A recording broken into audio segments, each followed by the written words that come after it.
పెట్టుకున్న వంకాయలు కూడా ఇందులోకి వేసేసుకోవాలి.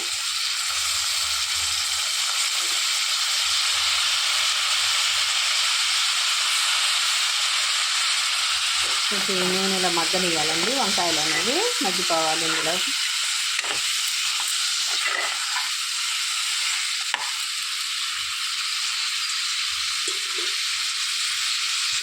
ఇలా నూనెలో మగ్గిపోయేటప్పుడు ఒక చిన్న టేబుల్ స్పూను అల్లం వెల్లుల్లి పేస్ట్ వేసుకోవాలి. కలిపేసుకోవాలండి. అల్లం వెల్లుల్లి పేస్ట్ వల్ల మంచి వాసన వచ్చింది, టేస్ట్ కూడా పెరుగుద్ది.